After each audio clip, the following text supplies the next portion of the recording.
Good morning class.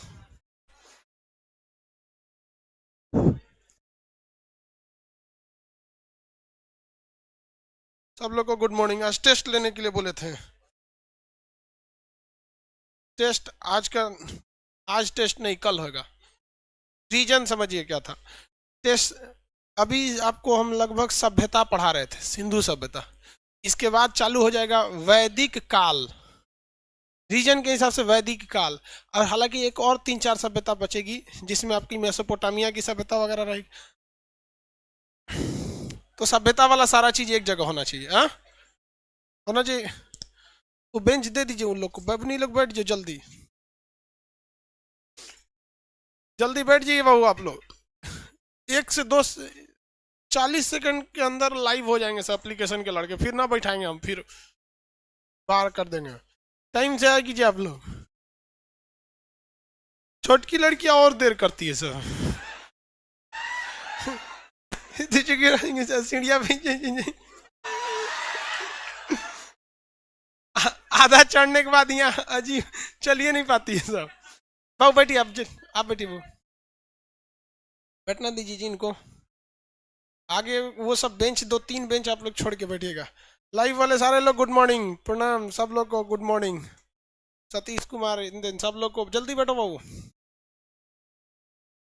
Mobile रख दो अपनिया, बस साइलेंट करके छोड़ दो। हाँ, गुड मॉर्निंग सब लोग। स्टार्ट किया जाए। देखिए बाबू, टेस्ट इसलिए नहीं हो गया। टेस्ट क्वेश्चन कितने क्वेश्चन है जी टेस्ट में? 50 है ना।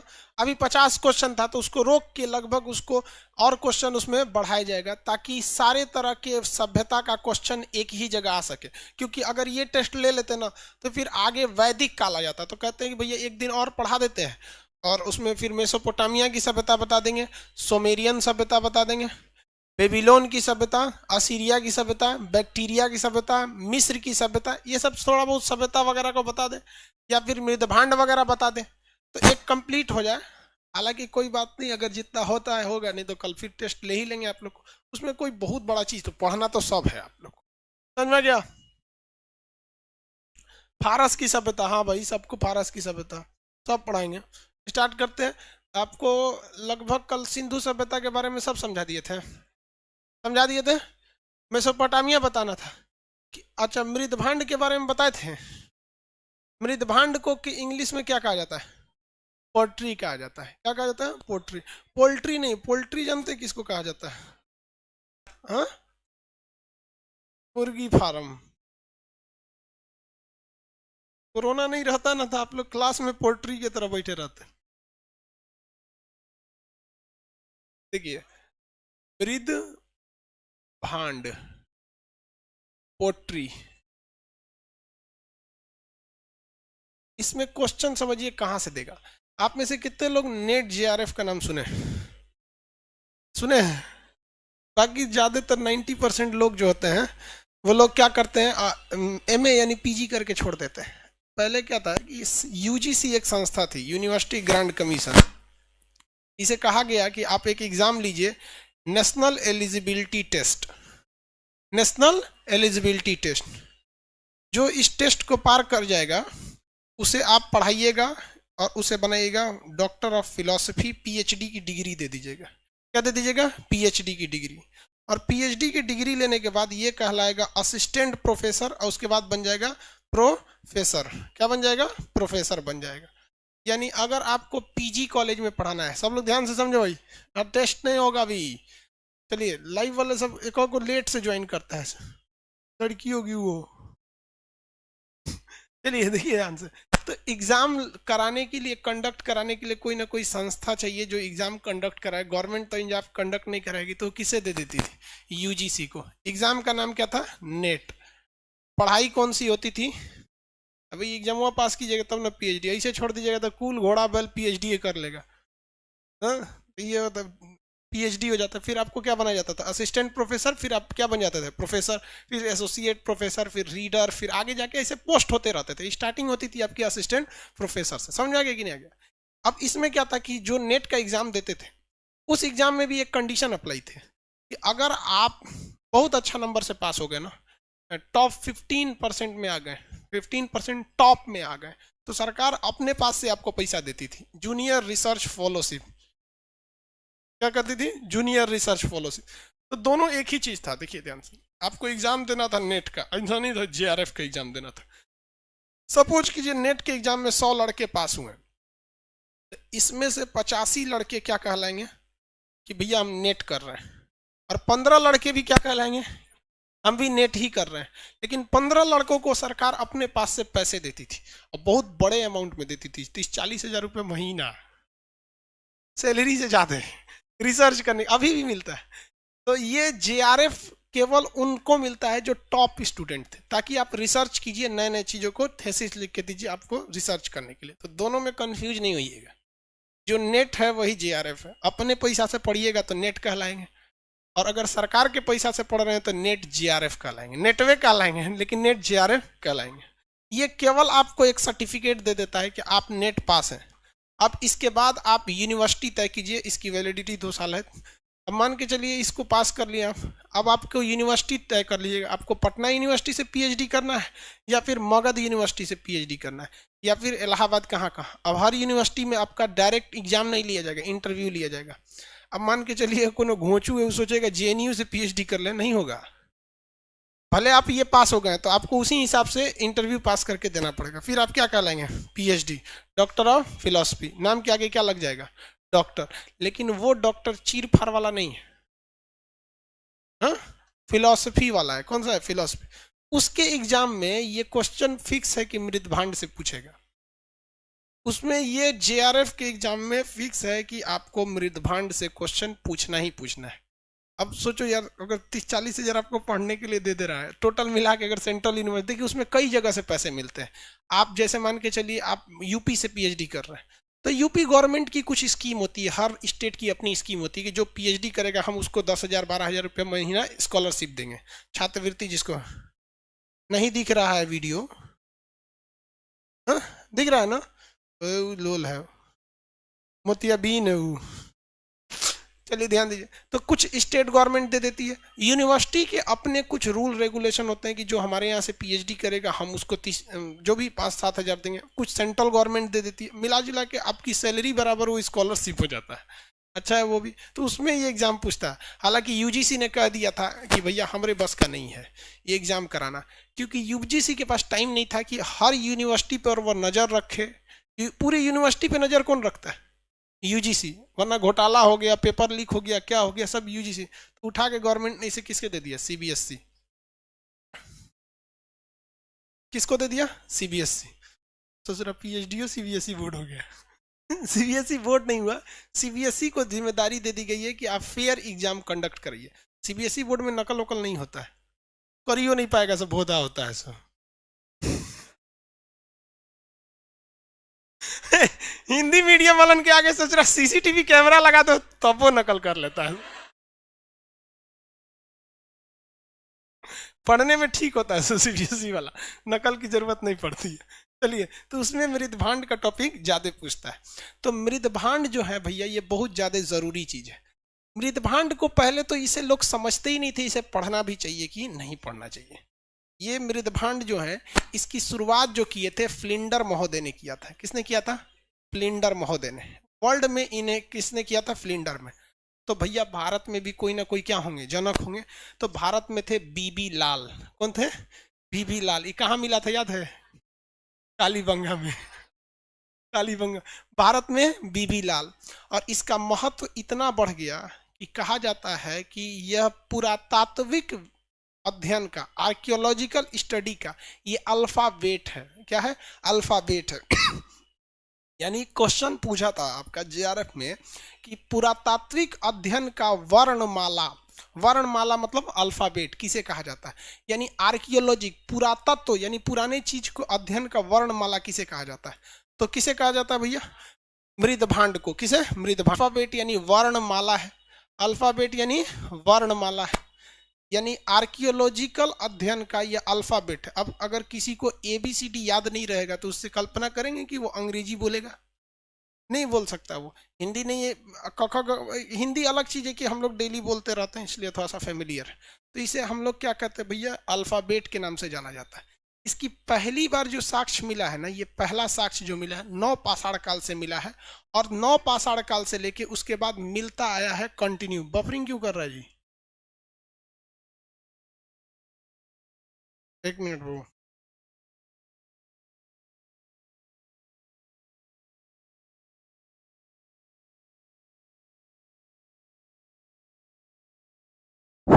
ठीक तो है, तब आ जाओ इस पे।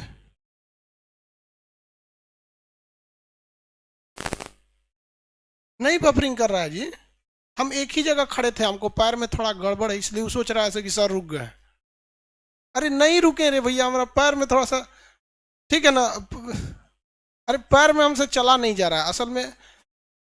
नहीं, उनको लग रहा होगा ना कि जैसे नेटवर्क प्रॉब्लम होता है तो आवाज जाता है, वीडियो रुक जाता है। तो हम एक ही जगह खड़े थे तो उनको लग रहा था आवाजिया जा रहा है, सर रुक गए। हमको दिक्कत हो रहा है चलने में। असल में क्या है ना कि हमारे मोहल्ले में जो कुत्ता जो होते हैं सब, उन सबको डेली खाना पीना खिलाते रहते थे हमेशा। लॉकडाउन की वजह से घर चले गए थे, वो सबको हम मिले नहीं। अचानक आए ना, बहुत खुश था सब, कैंसर आ गए। बहुत खुश, हम खाना पीना उन सबको हमेशा खिलाते रहते थे, तो गोदी में खेलने लगता है सब। सबको ठंड लगता था तो रूम में ले आके, छोटा छोटा जब था सब तो हीटर चलाते थे उन सबको, हम हीटर खरीदे थे उन्हीं सब के लिए। तो बड़ा प्रेम से उसे तो खाना पीना खिलाते थे ना, तो वही उस दुलार के चक्कर में ऐसे कूदा, बस हमको हाथ हटाना चाहिए, हल्का सा लग गया। अब डॉक्टर लोग सलाह दिए कि भाई इंजेक्शन लगा लीजिए। हालांकि कोई मतलब नहीं बनता, सोच रहा ना ब्लड आया ना कुछ, लेकिन होता है ना कि एक बार डॉक्टर बोल दिया नहीं इंजेक्शन लगा लेना चाहिए, और सोचा दिमाग पे चढ़ गया। उस पे हमने यूट्यूब पे एक वीडियो देख लिया रेविज का, तो लिखता है कि 100% मृत्यु निश्चित। हम कह रहे ये खतरनाक है साला। इसको चल, इसका कोई इलाज नहीं है, ये और खतरनाक। इंजेक्शन ले लेना चाहिए। गए हम इंजेक्शन लेने के लिए वहां पर पीएमसीएच में, तो हमारा आगे भी कई मरीज थे लोग। वहां पे एक तो सिस्टर जो इंजेक्शन लगाती है वो मिल गई जान पहचान की यूट्यूब पे, ठीक है। तो क्या कोई बात नहीं, तो और भी महिला थी, जो महिला खरी उस पूछ रही आपको क्या हुआ, तो कहा हमरा सियार कटले है। ओकरा सियार कहाँ से काट लिया रे। एगो को बंदर काटा था, एगो छोटा बच्चा था उसको भी कुत्ता ज्यादा काट लिया था। हमको नॉर्मल था, मतलब काटा भी नहीं, एक बता रहे ना मेंटेलिटी। लेकिन फिर भी अगर हल्का सा बाइट लग जाता है तो लगवा लेना चाहिए, क्योंकि ठीक नहीं हो सकते हैं इसमें, इंजेक्शन लगा लेना है। तो सबको लाइन से बैठा दी, और इंजेक्शन जो निकाली ना वो भैंस वाला। ये इतना तो उसमें दवा था, भले पूरा इंजेक्शन में ना हवा का जगह नहीं था, पूरा भर के था। और जो उसका लोहा वाला सुई वाला नोक होता है ना, वो इतना मोटा था भैंस बराबर की, उतना मोटा रजाई सिलने वाला सुई नहीं होता, उतना मोटा था। और चारों लोगों का एक के बार निकाली कि भैया सबको, 5 लोग थे, पांचों लोगों का एक के बार निकाली, झोंझे लेके आई, कई सर बैठी इधर। तो हम कहें कि पांचों मेरे ही लिए है क्या, तो करिए कि और नहीं तो क्या हम अपने लिए रखेंगे। हम कह रहे ससुरा कहीं का, हम समझ रहे थे कि सबका है। हमको लगा कि अपनी सुविधा के लिए बेचारी एक के बार सब भर ले रही है, लाइन से बैठाएगी। फिर करिए आपके साथ कोई अटेंडेंट नहीं है, मतलब आप तबीयत बिगड़ने पे आपको ले जाए। तो हम स्टाफ लोग बाहर रखे थे, हम कहे कोरोना है, कहाँ जा रहे हो डॉक्टर के चले जाते हैं आराम से, वहां क्या दिक्कत है। स्टाफ लोग बाहर था लोग, कहे कि ना जब तक आपके साथ कोई अटेंडेंट, मतलब आपका ध्यान रखने वाला नहीं रहेगा, तब तक हम इंजेक्शन नहीं लगाएंगे। क्या है, इसको लगाने के बाद लोग बेहोश हो जाते हैं। और यार मतलब ना ये हाथ उठ, एक इंजेक्शन तो यहाँ टेडबैक का पहला लगा, उसके बाद एक जीरो वाला यहाँ लगा। जब 2 लग गया ना, तब पूछ रही है कि जो मोटका भैंसवा वाला 4 गो था, फिर ये नाश्ता किए हैं। तो बस ब्रेड वगैरह किए, फिर नहीं पहले भर पेट खाइए, नहीं तो भूखे रहेंगे तो ऐसे ही उलट जाएंगे। उसके बाद इतना मोटा मोटा अरे वो जांग में लगता है एकदम यहाँ पे, और मतलब हाथ में लगाएंगे तो आर पार हो जाएगा। बहुत बड़ा होता है, बस उसी लिए थोड़ा सा ना हल्का सा, अब समझते हैं इतना मोटा इंजेक्शन लग जाता है थोड़ा दिक्कत होता है चलने में। तो हम इसीलिए खड़ा है, तो जो उसको लग रहा है कि बफरिंग कर रहा है वीडियो। अरे हम खुदे बफरिंग हो रहे हैं यार, रात भर सोया नहीं गया है। लेकिन लगा लेना चाहिए आपको, अगर कभी डॉग बाइट हो जाए लगा लेना चाहिए, तो कभी लापरवाही नहीं करना चाहिए। चलिए आगे देखते हैं हम लोग, बफरिंग नहीं कर रहा है आगे देखिए, वर्णमाला कहा जाता है। इसका जो पहला साक्ष्य मिला है वो कहाँ पे मिला है? नवपाषाण काल में। कहाँ पे? नवपाषाण काल में। नवपाषाण काल में कहाँ से मिला है? इलाहाबाद से। प्रयागराज हो गया है, आप समझते हैं, इलाहाबाद कहिए या प्रयागराज कहिए, अभी के हिसाब से प्रयागराज में हो गया, ठीक है। ये जो होता है नवपाषाण काल में, इसमें अब इसका अध्ययन जो होता है भाई, इस ये जो होता है भैया पोट्री जो होता है, इसका अध्ययन पोट्री कहलाता है, मृदभांड कहलाता है। इसकी आयु कैसे निकालते हैं? तो भैया पोट्री की आयु आप यूरेनियम विधि द्वारा नहीं निकाल सकते। किसी चट्टान की आयु निकालने के लिए हम यूरेनियम विधि का प्रयोग करते हैं। जीवाश्म की आयु निकालने के लिए कार्बन 14 का प्रयोग करते हैं। पेड़ पौधों के आयु निकालने के लिए उसके कैम्बियम यानी वलय गिनते हैं। जानवरों की आयु निकालने के लिए सींग और दांत देखते हैं। पुरुष की आयु निकालने के लिए पूछ लेते हैं। महिला की आयु निकाल ही नहीं सकते हैं, कुछ भी कीजिएगा 25 से ज्यादा निकलेगा ही नहीं। और इसकी आयु कैसे निकाल देते हैं? तो इसको निकालने के लिए थर्मो ल्यूमिनेंस का प्रयोग किया जाता है। थर्मोल्यूमिनेंस, ल्यूमेन होता है ना ये चमक का, तो थर्मोल्यूमिनेंस का प्रयोग किया जाता है। आयु बताइए, पोट्री की आयु निकालने के लिए किसका प्रयोग किया है? थर्मोल्यूमिनेंस लिख देते हैं, थर्मोल्यूमिनेंस, लेंस नहीं, थर्मोल्यूमिनेंस। ये बता देता है कि कौन से चीज को गर्म किया गया था। जैसे मिट्टी के बर्तन है, तो मिट्टी के बर्तन को जब आप गर्म करते हैं तो कितने समय पहले गर्म किए थे।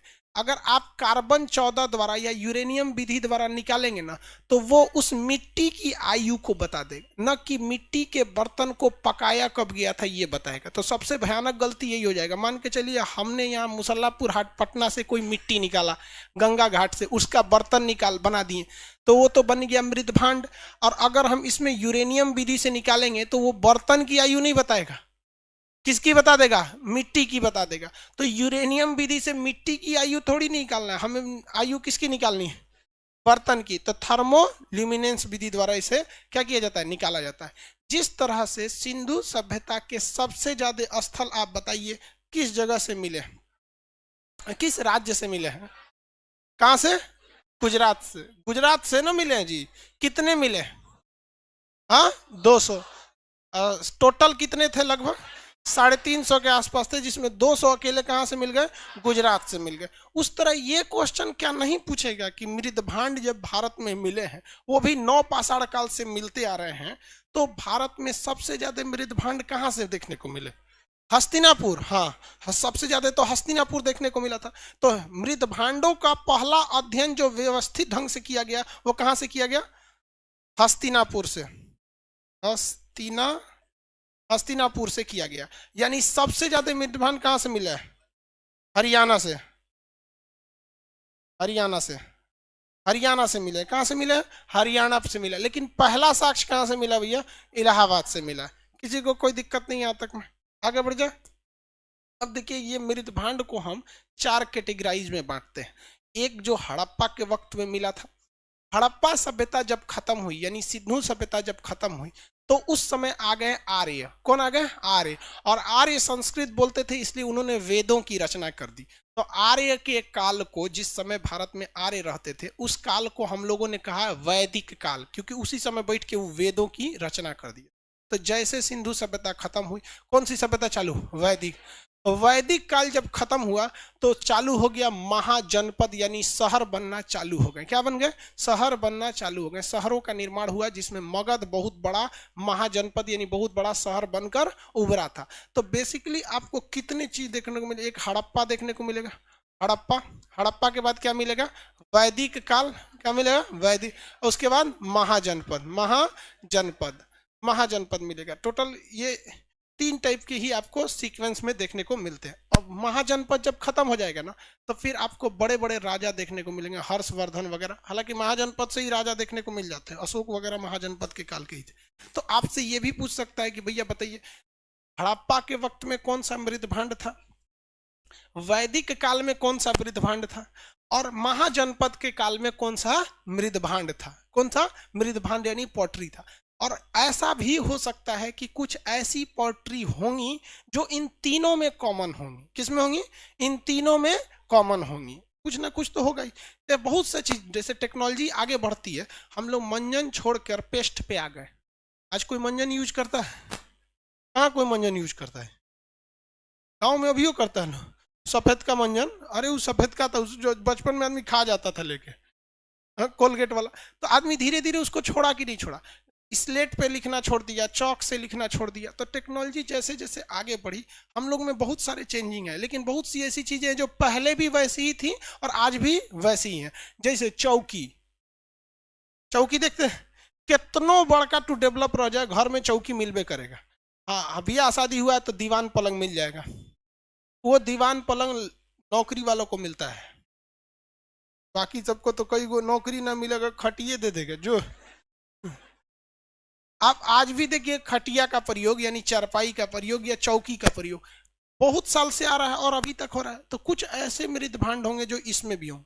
तो देखिए हड़प्पा के सभ्यता में गैरिक मृद भांड चलता था, वैदिक काल में चित्रित धूसर मृद भांड चलता था, और इसमें जो था ये पॉलिश किए हुए मृद भांड चलते थे। महाजनपद के काल में कैसे चलते थे? पॉलिश किए हुए, पॉलिश किए। महाजनपद में सबसे बड़ा महाजनपद आप लोग को पता होगा भाई कौन सा है? मगध महाजनपद। कौन सा? मगध महाजनपद। मगध महाजनपद दक्षिण भारत में या उत्तर भारत में? अरे उत्तर भारत, बिहार था यार, तुम लोग भी दक्षिण भारत देखो, नॉर्थ इंडिया में था भाई। जितने महाजनपद थे ना नॉर्थ इंडिया में थे। माहिष्मती एक तो दक्षिण भारत का सबसे बड़ा था, देवसेना वाला, ये माहिष्मती। एक माहिष्मती थी जो दक्षिण भारत की सबसे बड़ी महाजनपद थी। बाकी आपका जितना महाजनपद था सब कहाँ था? उत्तर भारत में था। तो ये जो, हाँ, दो तो पाकिस्तान में भी था। तो अभी ये महाजनपद पे काहे लिए फोकस करें जब उस पर पढ़ाना ही नहीं है, बस आपको नॉर्मली बताते। 16 टोटल शहर हुए थे महाजनपद के। यार कौन बोलता है हैप्पी बर्थडे? हमरा खुद का बर्थडे याद ना है, तोरा देर पता चल गया। क्या बोल रहा है? हैप्पी बर्थ, हैप्पी बर्थडे गुरुजी। ले, ये कहीं देख ले होगा यूट्यूब पर। यूट्यूब पर जिसका चैनल नहीं चलता है ना, वो आके बोलता है देखिए खान सर के कितने बच्चे हैं, मैं हमसे पता कीजिए। तो लोग खोट टच उसको क्लिक कर देते हैं, अरे सोचा खान सर के बारे में बता रहा है। यार हमारा ओरिजिनल चैनल, एक बार हमको भी मन किया कि देखते हैं हमारा चैनल का क्या हाल है। तो लिखे खान जीएस रिसर्च सेंटर, सोचो हमारा खुद का चैनल 5वां नंबर पे गया, फर्जी वाला सबका ऊपर आ गया। लेकिन हमको भी एक जगह बड़ा खुशी हुआ, लॉकडाउन में एक बेचारी महिला आई थी, बहुत हाथ वो जोड़ने लगी, कहीं आपके वजह से हमारे घर का सब दुख हो गया। हमें लगा कल नौकरी हो गया होगा। हम कहे कि अच्छी बात है, पढ़ाई की। हमारा लड़का आपके पास नहीं पढ़ा है। हम कहे तो हमारा का लिए धन्यवाद कह रही है। कहे कि हमारा लड़का जो है ना आपके चैनलवा का कॉपी कर लिया था और उससे बहुते पैसा कमा लिया। हाँ, हम लॉकडाउन में बहुत समस्या आ गया था, हम यही लॉकडाउन में 2 बेटी का ब्याह करके निकला दिए। हम कहे चल भाई, कम से कम इतना तो काम आए हम। चलिए देखिए ध्यान से, तू हमारा बर्थडे विश करता है पगला कहीं। देखो भैया हड़प्पा काल जो थी, कौन सा? हड़प्पा काल। हड़प्पा काल की जो सभ्यताएं थी, ये हड़प्पा काल, इसमें जो मृद भांड थे वो कैसे थे? गैरिक थे। किसमें? गैरिक। इसमें कैसा था? चित्रित। चित्रित कैसा था? चित्रित। चित्रित धूसर। और इसमें कैसा था? पॉलिश किया हुआ, चमकीला। चमकीला। अब आप खुद से देखिए ना भैया, क्या आवाज कर रहा है? देखिए अब शुरुआत में गैरिक था, थोड़ा सा अच्छा हुआ उस पर चित्र बनाया गया, और अच्छा हुआ तो उसमें क्या किया गया? चमकीला बनाया गया। आपको क्या लगता है बिना केमिकल मिलाए कोई चीज चमकीली होगी? नहीं होती। तो इसमें केमिकल का प्रयोग सबसे ज्यादा चमकीला वगैरह में किया गया था। आगे बढ़ जाए तो इसको अब हम लोग देखते हैं, नेक्स्ट पेज पे लिखते हैं। पहला यहां लिखते हैं, पहला कौन सा था भैया? हड़प्पा।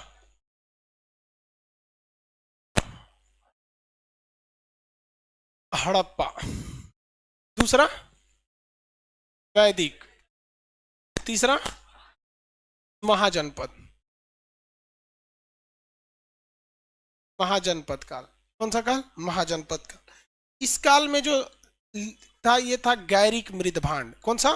गैरिक मृद भांड। मृद भांड इंग्लिश में क्या कहेंगे?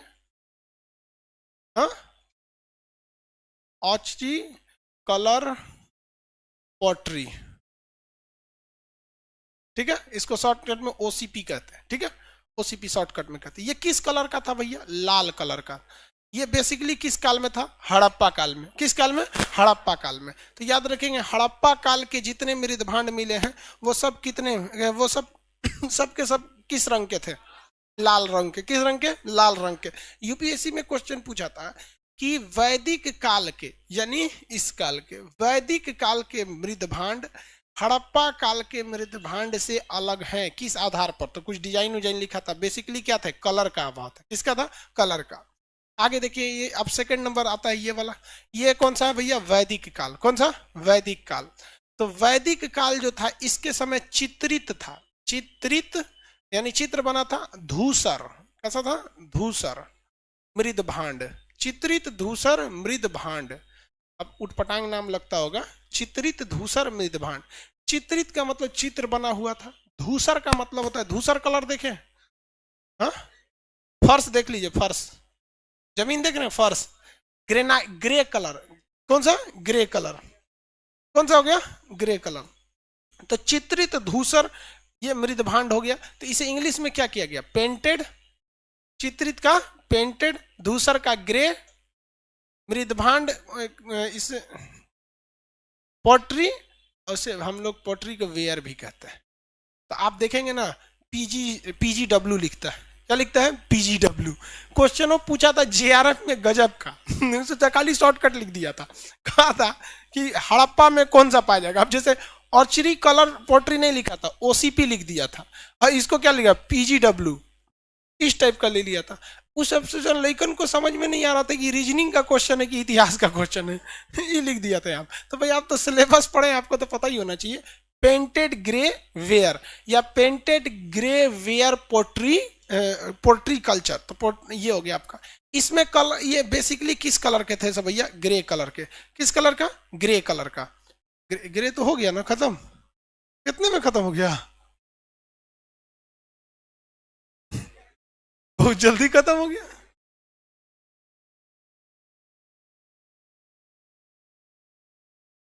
हो गया।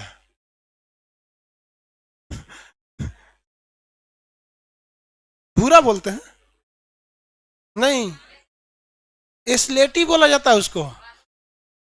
लड़की सब कलर नहीं समझेगी से तो कौन समझेगा जी?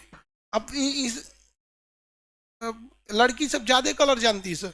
हमारी दादी को कलर बोलती थी, चंपई। हम कहते जैसे कौन कलर बोल रही है?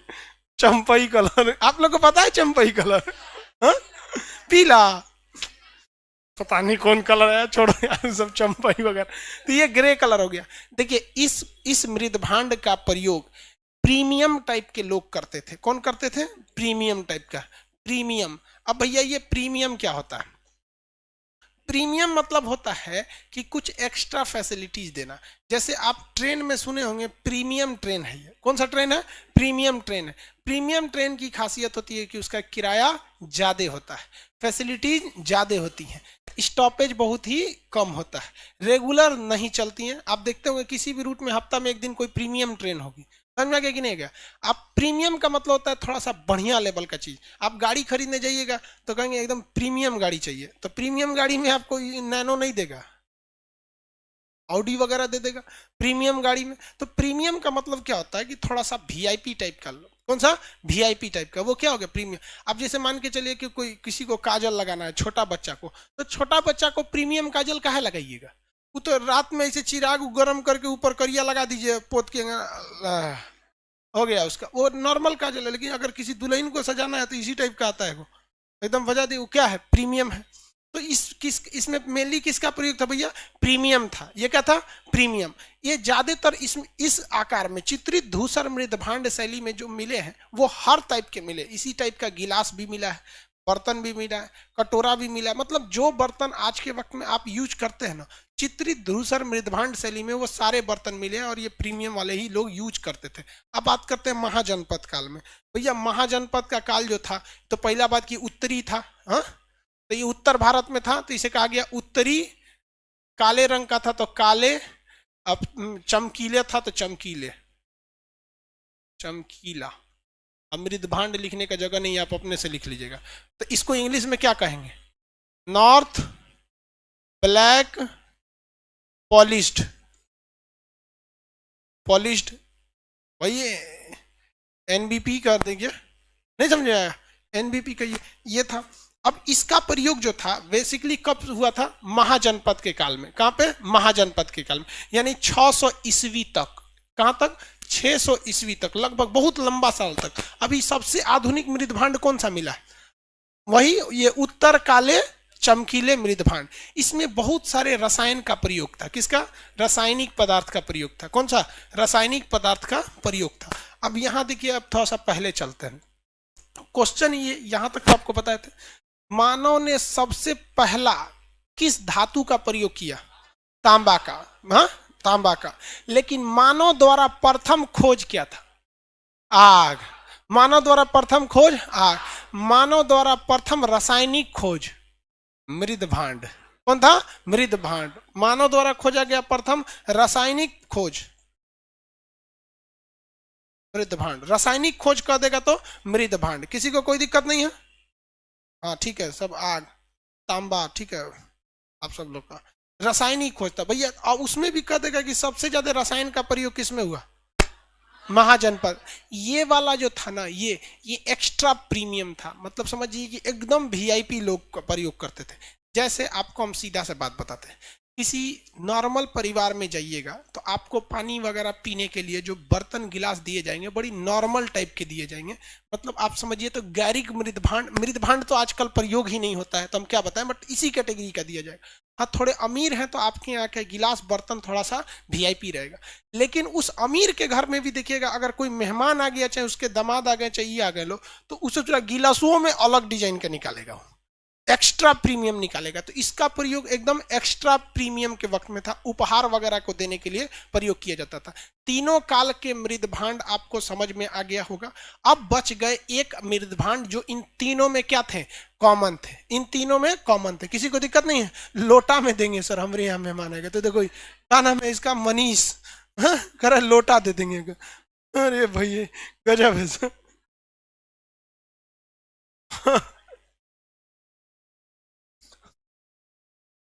हालांकि गांव में आज भी लोटा चलता है। गांव में एक बड़ी अच्छा चीज लगता है, किसी के यहाँ का मेहमान हो जाए, इज्जत उसको पूरे गांव में मिलेगी। समझाए ना, कहीं पे भी। हमारी बुआ का घर, मतलब मेरी 4 बुआ हैं लोग, सबका शादी गांव में हुआ है।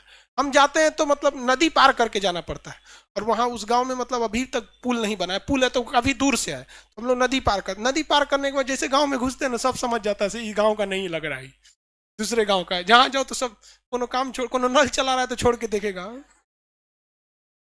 दूसरे गांव का ही। मतलब वहां सब आदमी सबको पहचानता है, कोई सीसीटीवी की जरूरत नहीं, सब सीसीटीवी है सब वहां। यहाँ पे तो जब पता ही नहीं है किसी को। हमारे हमारे घर जहां हम रहते हैं वहां पूरे फ्लैट को नहीं पता है कि हम यहीं रहते हैं। अब सोच सकते हैं, हमरा नहीं पता है, जबकि इंडिया हमरा जान रहा है, उन लोग को नहीं पता है। तो शहर में यही खराबी होती है। अब हम लोग कौन सा देखते हैं, कॉमन देखते हैं। कॉमन वाला का नाम समझिए क्या, बड़ी उटपटांग है, काले लाल मृदभांड।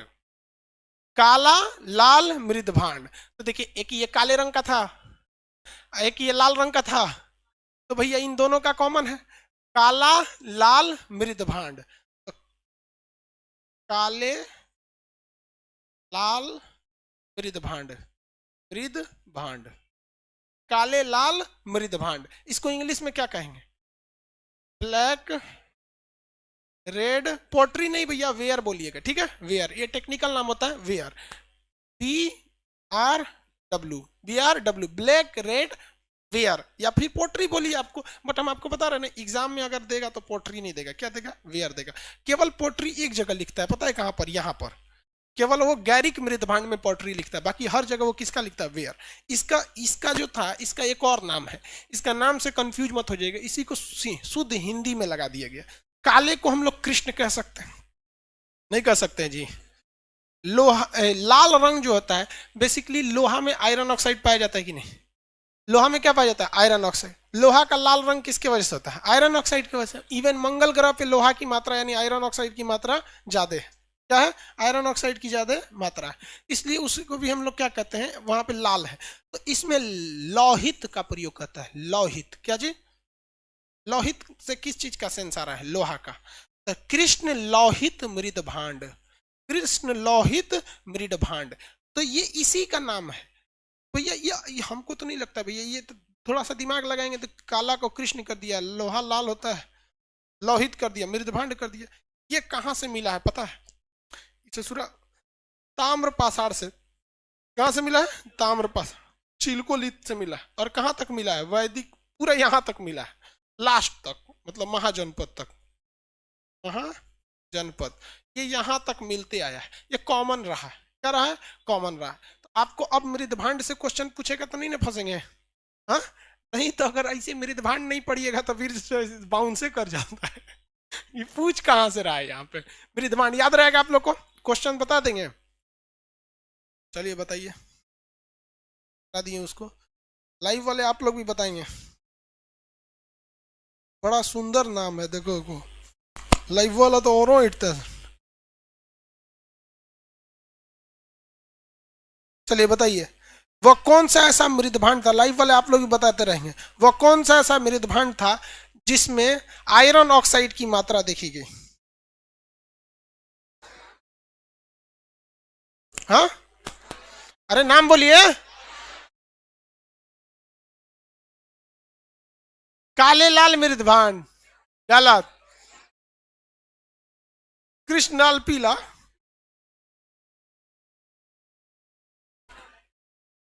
लाइव वालों का सही है। चित्रित धूसर मृदभांड नहीं भैया, महाजनपद वाला था। अरे भाई याद है, महावीर स्वामी क्या बोलता है? महाजनपद बोलो। इसमें रसायन का प्रयोग था। आयरन ऑक्साइड क्या है? एक रासायनिक चीज है कि नहीं है? रासायनिक चीज है। तो वह कौन सा मृदभांड था जिसमें सर्वाधिक रसायन या रसायन का प्रयोग किया था? महाजनपद वाला। अब ये कोई आपका, ये तो खुद एगो क्वेश्चन है महाजनपद, ये तो आपका आंसर नहीं है। आंसर तो यही होगा ना, उत्तर काले चमकीले मृदभांड। तो आप या तो बोल दीजिए चमकीला वाला, या बोल देते महाजनपद वाला, आराम से समझ में आ जाता। नहीं समझे? उत्तर काले मृदभांड, उत्तर काले मृदभांड। आप बताएंगे कि मृदभांड का जो महत्व जो था, मृदभांड सबसे पहले किस जगह के खुदाई में मृदभांडों का महत्व की चर्चा किया गया? हाँ, हस्तिनापुर। मृदभांड जो है बहुत ज्यादा मृदभांड मिले हैं अब तक, 700 से ज्यादा क्या मिल चुके हैं मृदभांड में, बहुत ज्यादा मृदभांड तो बर्तन है, कोई शहर तो है नहीं। अलग अलग कैटेगरी के 700 से ज्यादा कैटेगरी के मृदभांड मिले। इसमें सबसे ज्यादा कौन सी कैटेगरी के, मतलब किस राज्य में है? हरियाणा में। किस राज्य में? हरियाणा। मृदभांड की आयु क्या यूरेनियम विधि से निकाल सकते हैं? यूरेनियम विधि से किसकी निकल जाएगी? मिट्टी का। पृथ्वी की आयु किससे निकालते हैं? यूरेनियम। कार्बन से हम उसी की, कार्बन 14 से हम उसी का आयु निकालते हैं जो कभी ना कभी जिंदा था। मतलब जीवाश्म जिसमें जीव का अंश बचा हुआ है, व्यक्ति जिंदा। जैसे कोई जानवर मर गया, हाँ, कोई पेड़ मर गया, कोयला हो गया, तो हम कार्बन विधि का प्रयोग तभी करेंगे जब कोई क्या था, कभी ना कभी जिंदा था। और पेड़ पौधा का अगर कोई हाल फिलहाल में पेड़ पौधा कटा है तो उसका वलय गिन लेंगे, बायोलॉजी में पढ़ाएंगे कि कितना छल्ला पड़ा है, एक छल्ला मतलब 10 साल, तो वो वहां निकाल सकते हैं। और कार्बन वाला तो बताइए, यूरेनियम से किसका निकालते हैं? चट्टान से। तो पृथ्वी भी तो एक तरह का चट्टान है। और कौन जी दुनिया में जितना चट्टान देख रहे हैं कहां से आ रहा है? मार्बल हो गया, ग्रेनाइट हो गया, ग्रीस हो गया, ग्रेनाइट, चाहे फिर आपका ये जो बेसाल्ट हो गया, ये सब कहां से आ रहा है? पृथ्वी से। तो पृथ्वी भी तो एक तरह का क्या है? चट्टान ही है, चट्टान से ही निकालते हैं। बताइए तो मृदभांड को आयु ज्ञात करने के लिए हम किस विधि का प्रयोग करते हैं? हाँ, मृदभांड की आयु किस विधि द्वारा निकलेगा? केमिकल से।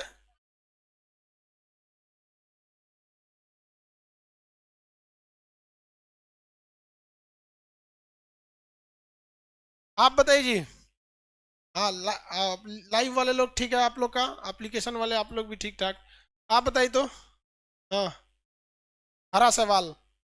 हाँ हाँ, क्लोरोफिल खड़ा हुई है। बताइए कौन विधि? बीच में नहीं बोलेंगे आप, मस्कुआ हटाओ ना भाई, आप बोलने पे। जियो थर्मो, लियो, थर्मो। अरे उलाट दिया यार तुम तो। ठीक है, एग्जाम में मार के आएगा सही, लेकिन यहाँ उलाट दिया उसको। थर्मो ल्यूमोसेंस, सेंस करेगा तभी ना बताएगा। ल्यूमो मतलब देखिए ल्यूमेंस मतलब क्या होता है, चमक। और जब उसको भूजा होगा, आग में जलाया होगा तो चमक तो हुआ होगा उसमें। तो ऐसे सेंस में याद करिए ना, यहाँ पे क्लोरोफिल कहेगा, कुछ उल्टा सीधा मार देता है, जो आया मार दिया। ये समझ में आ गया कि नहीं आ गया? ये आपके मटेरियल में नहीं लिखा हुआ है, कोई टेंशन नहीं। जब आपको इसीलिए टेस्ट को रोक दिए थे, जब टेस्ट देंगे ना तो उसमें ये आपका लिखा हुआ रहेगा, ठीक है? उसमें ये टेस्ट में क्या रहेगा, लिखा हुआ रहेगा, शायद उसमें क्वेश्चन भी रहेगा आपका, तो देख के नहीं बनाएंगे। याद हो गया कि नहीं हो गया? यहाँ पे बना सकते हैं। सबसे ज्यादा कालखंड तक देखे जाने वाली, हर एक कालखंड में मिलने वाले मृदभांड कौन से थे? कृष्ण लोदित, काले लाल, काले लाल। पुरातत्व विभाग की वर्णमाला किसे कहा जाता है? हाँ, मृदभांड को। मृदभांड के जनक किसे कहा जाता है? फ्लिंडर। किसे? फ्लिंडर। किसे? फ्लिंडर। पता है तो पुरातत्व का कि जनक किसे कहेंगे? कनिंघम भारत में था। ब्रूस। कौन था? ब्रूस। और भारत में कनिंघम। विश्व में मृदभांड के जनक किसे कहेंगे?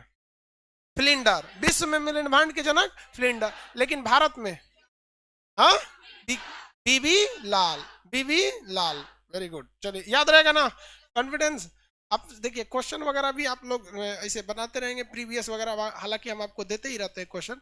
हिस्ट्री में एक चीज याद रखेंगे, जितना अगर आप छोड़ दिए, जिस दिन आपका एक दिन का क्लास छूट गया या जो हम पढ़ाए हैं वो आपको याद नहीं है ना, आप लिख के रख लीजिए ना, आपको हिस्ट्री नहीं आ सकती। आपको अगर साक्षात इसका अगर सबूत चाहिए, लाइव वाले आप लोग को क्या मतलब, जो पटना में बैठे हैं उनको हम सबूत दिखा देते हैं। अभी इसी क्लास में बहुत सारे सबूत होंगे। इसमें से कितने लड़के हैं जिनको लॉकडाउन के पहले ये पढ़ा दिए थे? पुराने अब उठे भी नहीं करेगा साहब। हाँ, अरे हम बहुत से लड़कों को, लड़का लड़की लोग को तो हम भाई फेस जान रहे हैं कि भाई इन लोग को पढ़ा दिए थे। पढ़ा दिए थे कि नहीं पढ़ा दिए थे? अरे हाँ ना बोल ना लो बबुआ। हम कौन सा फांसी देने वाले हैं? जो याद नहीं रहेगा तो ना हम फांसी देंगे, और न याद रहेगा भी तो ऐसा नहीं है कि हम आपको कोई पुरस्कार दें। लेकिन ये सारी चीजें हम पढ़ा दिए थे लॉकडाउन से पहले। 4 मार्च को लास्ट क्लास चला था यहाँ, 4 मार्च को लास्ट क्लास चला था। और उस 4 मार्च के क्लास में 5 बजे का टाइम था, और उस समय हम आपको मध्यकालीन समय के संगीत यंत्र पढ़ा के छोड़े थे। याद कीजिए, कोनो को संगीत यंत्र नहीं होगा, हम हर चीज बताए थे। बीना, कबाया, बांसुरी, सुराही, लोटा, थरिया सब बता के सब छोड़ दिया सब यहाँ पे। तो इतिहास का सबसे बड़ा श्राप यही है कि जो हमें आज छोड़ेगा हम पूरा इतिहास बिगाड़ देंगे उसका। इसलिए इसको छोड़ना ही नहीं, इतिहास कोई खिलवाड़ नहीं। और सबसे सिंपल तरीका है, पढ़ाई में रिवीजन कभी नहीं कीजिए। किसी बकलोल को पकड़िए अपने लॉज में और उसको क्या कीजिए, पढ़ाइए। आप लोग को तो गर्ल्स हॉस्टल में आराम से मिल जाएंगे सब बकलोल, और लड़का सब में भी आराम से मिल जाएगा सब। बकलोल खोजने का तरीका है क्या चीज, ज्यादा चक्कर पकड़ करेगा।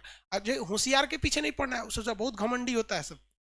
होशियार लड़का जानते हैं, अगर उसको लगेगा कि यहाँ पे बहुत अच्छा पढ़ाया जा रहा है तो बताइए नहीं करेगा हम वहाँ पढ़े हैं। आपको क्या जरूरत है भैया, आप भी समझाइए ना किसी को।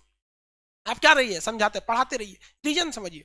अभी के वक्त में इस क्लासरूम में इतने लड़के हैं, अलग अलग डिस्ट्रिक्ट में लाइव सेंटर चल रहा है, उतने लड़के हैं। हॉल नंबर 2-3 में इतने लड़के हैं। एप्लीकेशन पे अभी बहुत लड़के हैं। अभी फर्स्ट सर्वर जो दिख रहा है यहाँ पर 6685 लड़के हैं, 6685 फर्स्ट सर्वर पे है सब। आप लोग को भी दिख रहा होगा गर्ल्स फर्स्ट सर्वर पे। अभी उसके पीछे कितना सर्वर, एक मतलब इसके सारे सर्वर को अगर मिला देते हैं ना हिस्ट्री में, तो अभी के वक्त में लगभग 30 से 40 हजार लड़के लाइव हिस्ट्री पढ़ रहे हैं एप्लीकेशन पे। लेकिन इनमें लगभग अभी के वक्त में जो रियल टाइम पे चल रहा है, इसमें 50,000 लड़के अगर लाइव पढ़ रहे हैं एप्लीकेशन पे, तो बाद में रिकॉर्डेड बहुत देखेंगे सब। वो तो रिकॉर्डेड ज्यादा देखते हैं लोग, लाइव बहुत कम पढ़ते हैं। इतने लोग में आप कह सकते हैं कि 100% इसमें कि सबसे ज्यादा दिमाग किसका कंसंट्रेट था इस सारे स्टूडेंट में। स्टूडेंट में किसी का 100% नहीं था, लेकिन हमारी मजबूरी में 100% रखना है। रीजन क्या है कि हम कुछ गड़बड़ करेंगे तो आप देख रहे हैं, कैमरा से लाइव वाला देख रहा है, एप्लीकेशन वाला देख रहा है। तो जब तक आप किसी पे रिप्रेजेंट नहीं करेंगे, आपके ऊपर प्रेशर नहीं रहेगा, आपका दिमाग कभी कंसंट्रेटेड नहीं होगा। हम लोग का दिमाग ही कंसंट्रेट रहता है। डरो ना लगता है यार कि अगर बाई दी वे पढ़ाते पढ़ाते भुला गए, तो देखो यार हम लोग से भी भूल सकते हैं, ऐसा नहीं कि हम लोग, लेकिन अपने आप में इतना शर्म लगेगा ना कि जिस रिकॉर्ड को हमने कायम किया है कि कोई लड़का ये नहीं कह सकता है कि खान सर नोट्स लेके आते हैं और पढ़ा के चल जाते हैं। कभी देखे हैं हमको?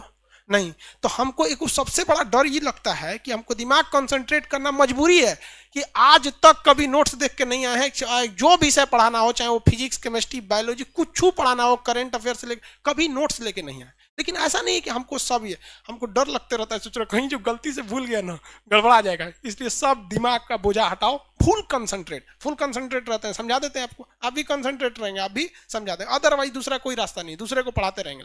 ये समझ में आ गया मृदभांड। अब हम लोग क्या चालू करते हैं, मेसोपोटामिया की सभ्यता। ये हम आपको मटेरियल में नहीं लिखा, हम टेस्ट में आपको दे देंगे, ठीक है, टेस्ट में इसको दे देंगे। मेसोपोटामिया की सभ्यता को थोड़ा देख लेते हैं। सभ्यता बताई दी इतना, किसे कहा जाता है सभ्यता? सब लोगों, अरे एक तो ट्रैक्टर रैली वाला वीडियो बन गया जी, यूट्यूब पे डालना है, याद दिलाना ना, क्लास खत्म होने के बाद यूट्यूब पे डाल देंगे। देखो ये वाला वीडियो डाले थे ना,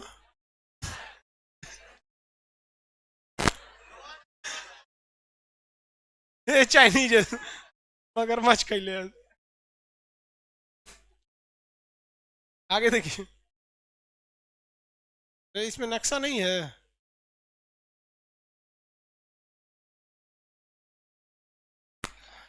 मेसोपोटामिया कहाँ था भैया? इराक, अभी के वक्त में इराक। मेसोपोटामिया अभी के वक्त में इराक। देखिए इराक में एक नदी बहती थी जिसका नाम था यूफ्रेटस और टिब्रिस। दो नदियां थी, यूफ्रेटस और टिब्रिस। भारत में जैसे दो प्रमुख नदी गंगा और यमुना, गंगा और यमुना के बीच में आप अगर रहते हैं तो एक चीज तो समस्या समझिए, आपको पानी के लिए, खेती के लिए टेंशन नहीं है, पर्याप्त मात्रा में आपको वहां पर पानी अवेलेबल हो जाएगा। तो यूफ्रेटस तथा टिब्रिस नदी, यूफ्रेटस तथा टिब्रिस नदी, यूफ्रेटस और टिब्रिस नदियों के बीच एक बहुत ही उपजाऊ मिट्टी थी जहां पर मानव ने रहना प्रारंभ कर दिया। तो ये लोग कहलाए मेसोपोटामिया। क्या कहलाए? मेसोपोट।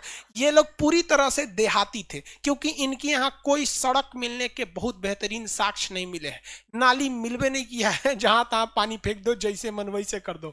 यहाँ पर ना ही कोई बेहतरीन ढंग से नगर बसाए गए हैं कि सड़कें सीधी हैं, मतलब किसी का दरवाजा आगे निकलना है कि पीछे निकलना, जिसकी का जोने मन हो इनसे दरवाजा निकाल दे रहा है, कोई सिस्टमेटिक ढंग नहीं है। तो इस हिसाब से ये बताया जा सकता है कि जो मेसोपोटामिया की सभ्यता है ये एक ग्रामीण सभ्यता है। कैसी है? ग्रामीण सभ्यता। तो बताइए ये कौन सी नदियों के पे, दो नदियों के बीच में थी? टिब्रिस तथा यूफ्रेटस। टिब्रिस तथा यूफ्रेटस। ये ग्रामीण थी या शहरी?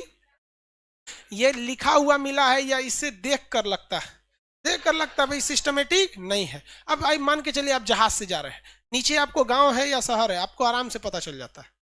आप फ्लाइट से जाइएगा ना, तो जब नीचे फ्लाइट उड़ने वाली रहती है तो ही थोड़ा बहुत दिखता है, जब लैंड करने वाली रहती है तो हल्का दिखने लगता है। ऊपर तो समझे में नहीं आता है, कभी कभी तो चल रहा है कि रुक गया है, चारों ओर तो नीला नीला दिखता है, बादल तो नीचे भर रहता है, ऊपर जाने के बाद कुछ समझ में नहीं आता, नीचे नहीं दिखता है ऊपर।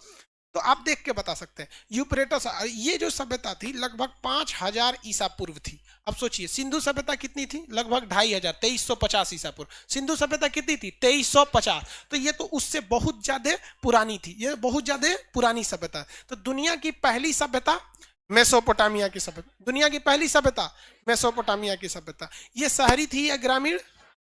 किस देश में? आज के वक्त में किस देश में? इराक। एशिया के किस दिशा में? पश्चिमी दिशा में। एशिया के पश्चिमी दिशा में थी। ये शहरी या ग्रामीण? ग्रामीण थे। ये सभ्यता का मुख्य आधार कृषि था। सभ्यता का मुख्य आधार कृषि। क्या था? कृषि। ये सभ्यता बहुत बड़े एरिया में फैली थी, जिसलिए अध्ययन की सुविधा से इसे 4 खंडों में बांटते हैं। कितने खंडों में? 4 खंड। एक का नाम है सोमेरियन सभ्यता। क्या नाम है? सोमेरियन। लिखेंगे नहीं, डायरेक्ट याद रखना आपका। कौन सा? सोमेरियन सभ्यता। कौन सी सभ्यता? सोमेरियन। कुछ याद आ रहा है? सिंधु सभ्यता वाले कहां से भाग के आए थे सर? सोमेरु। तो सोमेरियन सभ्यता, एक हिस्सा का नाम था सोमेरियन सभ्यता, दूसरे हिस्सा का नाम था बेबीलोन की सभ्यता। कौन सा? बेबीलोन। पहला सोमेरियन, दूसरा बेबीलोन, दूसरा बेबीलोन। झूलता बगीचा कहाँ है? झूलता बगीचा बेबीलोन में। अरे बगीचवा नहीं झूलता है, उसमें इस तरह से सिंचाई की व्यवस्था रखी गई है ना, पानी के आने जाने, जिस वजह से, जिससे लगता है कि बगीचा क्या है? झूल रहा है। ये आपका विजुअल इफेक्ट होता है। आप तारामंडल में जाइएगा ना, आपको लगेगा सोचो कुर्सियां हिल रहा है, नहीं, वो लाइटवा हिलाता है ऊपर। पटना तारामंडल कोनो गत का नहीं है।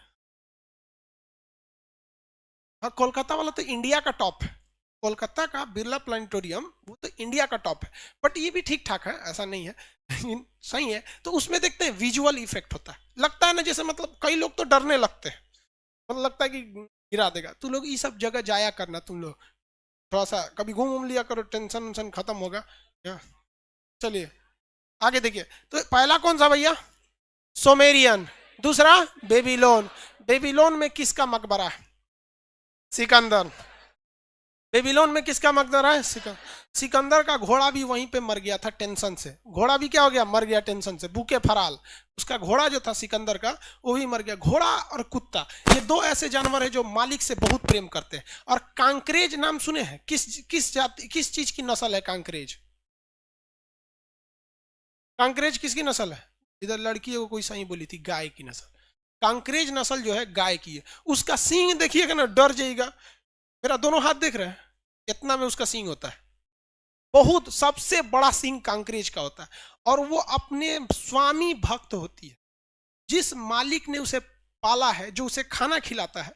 अगर आप उस मतलब अगर कोई वो 100 गायों के बीच में चल रही है और आप अगर उसके मालिक का कॉलर पकड़ लीजिएगा ना, उसके मालिक को बुलाने की जरूरत नहीं, अगर देख ली तो हुक देगी आपको।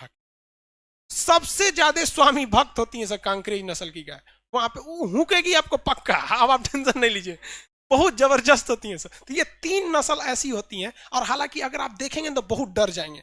सबसे बड़ी सींग उन्हीं की होती है। हालांकि ये ज्योग्राफी का टॉपिक है, जब हम आपको कृषि ज्योग्राफी पढ़ाएंगे तो फिर जानवरों की नस्ल पढ़ाएंगे, उसमें क्वेश्चन भी पूछ देता है ये किस चीज की नस्ल है, कभी पौधे की नस्ल पूछता है। तो यहाँ उसकी घोड़ा भी मर गया था। तो 2 हो गया आपका, कौन कौन सा, सोमेरियन और बेबीलोन, सोमेरियन और बेबीलोन। उसके बाद आता है असीरिया। कौन सा, असीरिया। कौन सा, असीरिया की सभ्यता। कौन सा, असीरिया। असीरिया आपके मटेरियल में है कि नहीं है। चौथे नंबर पे कौन सा,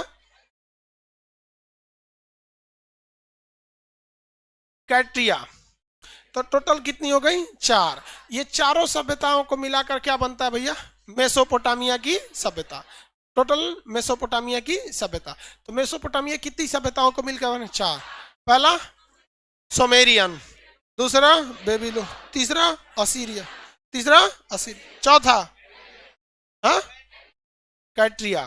काट दीजिए, सीरिया को देख रहे हैं, सीरिया में आतंकवादी घुस के काट रहा है सर। तो सीरिया अब सीरिया नहीं रह गया, क्या हो गया, असीरिया हो गया। आज के वक्त सीरिया में ISIS वाला आतंकवादी हो गए। इस दूसरों को कोई ठीक है नहीं होता है। पता 2 देश देखिएगा ना तो विचित्र लगेगा। एक सीरिया वाला जो आतंकवाद है, एक थाईलैंड का राजा। इससे थोड़ा आसाराम बापू से भी भयानक है यार। ये राजा हो, कम से कम राजा की तरह रहो। यार छोड़ी हाथ देखिए, कोई भी चीज होता है ना कि कल्चर डिपेंड हो जाता है। थाईलैंड का कल्चर में ये सब कोई मायने नहीं रखता, लेकिन फिर भी आज के वक्त में अगर आतंकवाद वाला काम जो सीरिया में हो रहा है तो पूरी तरह से मतलब बेवकूफी वाला काम। तो सीरिया भी क्या हो गया, असीरिया हो गया। क्यों हुआ है, काटने से। तो काटने से क्या याद रखेंगे, कैट्रिया। काटने से क्या याद रखेंगे, कैट्रिया। सीरिया क्या बन गया, असीरिया। क्यों, काटने से। क्या याद रखेंगे, कैट्रिया। तो टोटल 4 सभ्यता याद रहेंगी। पहला सोमेरियन, पहला सोमेरियन, दूसरा बेबीलोन, बेबीलोन, दूसरा बेबीलोन, तीसरा असीरिया, चौथा कैट्रिया। दुनिया की सबसे पुरानी सभ्यता मेसोपोटामिया के मेसोपोटामिया की सभ्यता शहरी या ग्रामीण, हाँ किन 2 नदियों के बीच में, यूफ्रेटस और टिबरिस। यूफ्रेटस और टिबरिस, यूफ्रेटस तथा टिबरिस। किसी को कोई दिक्कत नहीं है। अब इसी के जस्ट यहाँ बगल में एक देश है मिस्र। मिस्र में भी एक सभ्यता थी जिसका नाम था मिस्र की सभ्यता। कौन सी सभ्यता, मिस्र। इस सभ्यता का सबसे बड़ा राजा था फिरौन। क्या नाम था, फिरौन। कौन, क्या नाम था, फिरौन। फिरौन इस्लाम धर्म के हिसाब से फिरौन को बहुत बड़ा श्राप मिला कि उसका शरीर कभी गलबे नहीं करेगा। मतलब ऐसा श्राप मिला धार्मिक चीजों के हिसाब से।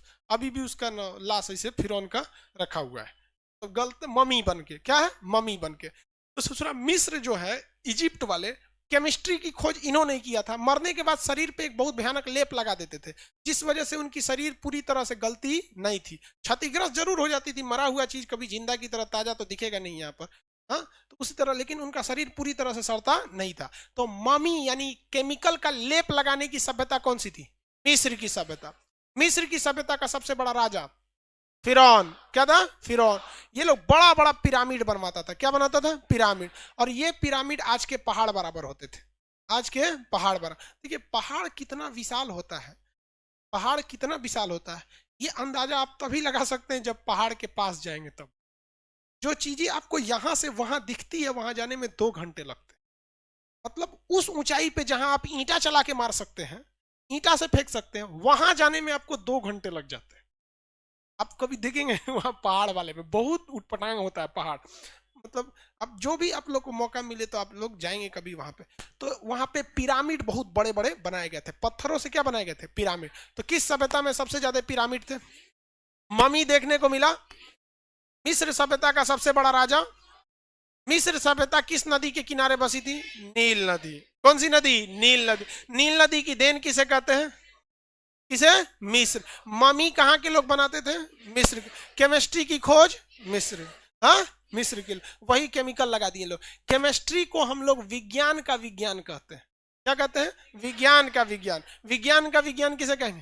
केमिस्ट्री। अब भले आधुनिक रसायन के आप लेवेसियर को आप क्या कहिए? फादर कहिए, बशर्ते उस समय मिस्र को ही हम लोग क्या मानते थे? रसायन का जनक कहते हैं। अब नेक्स्ट कल समझेंगे, ठीक है? आज के लिए इतना ही। कल टेस्ट भी ले लेंगे, देखिए। हाँ, मान के चलिए ले भी लेंगे, मान के चलिए नहीं हो लेंगे। अगर कोई सभ्यता वगैरह बच गया तो बवनी लोग निकलिए।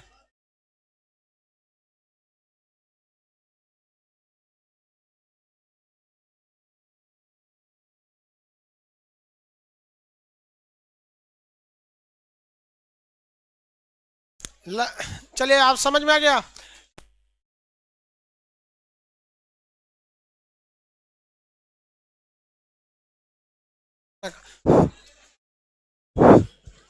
लाइव वाले आप सब लोग को कोई दिक्कत नहीं होगा, एप्लीकेशन वाले आप लोग को भी कोई दिक्कत नहीं है।